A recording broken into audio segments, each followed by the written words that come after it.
Hello guys, I'm back! Welcome to another tutorial videos. For today's video, ituturo ko po sa inyo kung paano mag-customize ng ating mga YouTube channel. Pero bago po ang lahat, bago po tayo mag-umpisa, kung bago pa lang po kayo sa aking channel at hindi nakapag-subscribe, subscribe ka na. At pakisama na lang din po yung notification bell para maging updated po kayo sa aking mga i-upload na mga videos. So sa ngayon, mag-umpisa na po tayo sa bago na namang tutorial.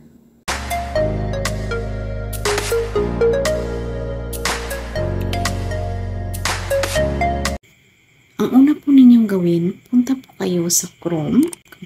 I-search po ninyo yung www.youtubestudio.com. Make sure nyo lang po pala guys na nakalagin na po kayo sa inyong mga YouTube channel. At kung nakasipi lang po kayo kagaya ko, dapat naka-desktop site po yung mga CP ninyo para maging kamukha siyang nasa PC or laptop. So, i-click lang po ninyo itong tatlong dot sa upper right side. And then, yung desktop site sa ilalim, dapat naka-check po siya. So, i-click nyo po yan.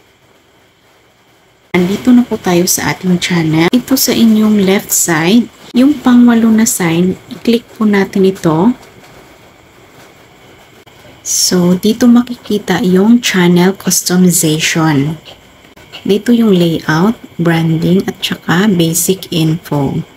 Dito sa branding, kung gusto nyo mag-change kayo ng profile ng inyong channel, and then yung profile banner ninyo, at saka yung video watermark.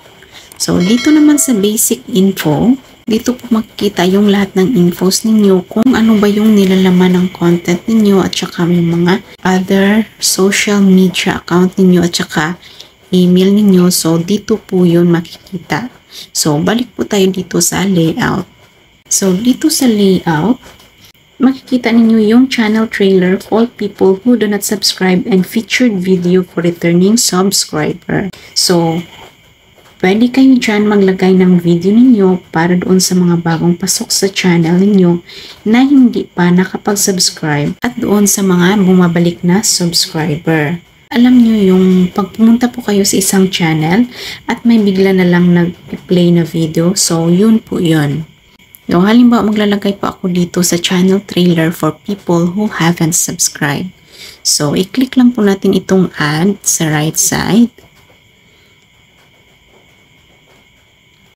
And then, pipili pa ako ng video dito na gusto kong pag mag-open yung viewers ng aking channel, yan po yung unang nakabungad po sa kanila.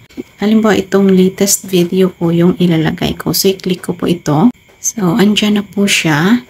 And then, dito sa featured video for returning subscribers, kung gusto nung lagyan, so, click din ninyo po yung add sa gilid. And then, pipili po kayo dyan ng gusto ninyong video na ilalagay ninyo dyan. So, pwede po yung mga videos ninyo na matataas po yung mga views. And then, dito po sa featured section, meron po ako dito nakalagay na dalawa. Ito po ay yung short videos ko at saka yung single playlist ko. Pwede po kayong maglagay dito hanggang 12 sections. Pwede din kayong maglagay dyan ng featured channel nyo pag meron po kayong ibang channel o pag meron po kayong group members sa channel, pwede nyong ilagay dyan para pag merong makavisit ng mga viewers sa channel ninyo, makikita din nila yon at may possibility pa na makapag-subscribe sila sa channel na yon. Pag nakikita nila na maganda yung content at magustuhan nila. Para saan ba yung featured section na ito? Ito po yung mga important videos na gusto ko pag pumunta kayo sa channel ko, yan agad yung makikita ninyo. So, kung gusto nung maglagay dyan, click lang po ninyo itong add section. And then, marami po kayong pagpipilian dito ng mga gusto nyong ilagay na naka-featured sa inyong channel. Either videos, popular videos, yung live, coming live streams, playlist, or mga featured channel. So, pipili lang po kayo dito kung ano yung gusto ninyong ilagay. Halimbawa, yung sa akin, yung ilalagay ko is yung popular videos. So, i-click ko po itong popular videos. So, ayan. Lalabas na po lahat ng videos ninyo na may mataas na views. So, ito po yung aking popular uploads. So, hindi ko pala ma-move papunta sa itaas. So, yung gawin natin is, i-delete na lang muna natin yung itong una at saka pangalawa para maging una itong mga popular videos natin. So, i-click lang po natin dito sa right side. And then, i-remove muna natin ito. And then, ito i-remove din po natin. So, ayan na po siya. And then, pag gusto nyo ulit maglagay, then mag-add section na lang din po kayo. Halimbawa, maglalagay po ako ulit. So, click ko po ulit to. And then, yung ilalagay ko is yung short videos ko. So, ayan na po siya. And then, pag okay na po sa inyo, i-click lang po natin itong publish sa itaas.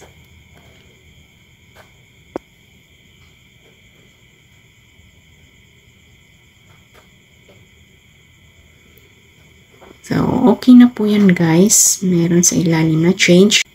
So, kung gusto nyo malaman yung itsura ng channel ninyo, i-click po natin itong view channel. So, ito na po siya yung linagay ko sa channel trailer ko at saka yung sa featured section na nilagay ko na popular videos at saka short videos. So, ganito lang po guys mag-customize ng ating mga channel. And that's it for today's video guys. Sana nakatulong po sa inyo yung video ito. At kung nagustuhan po ninyo, paki-like na lang po. Kung bago pa lang din po kayo sa aking channel, paki-click na lang din po ng subscribe button dyan sa ilalim. Paki-pindot na lang din po ng notification bell para maging updated po kayo sa aking mga susunod na videos. Maraming salamat po and God bless.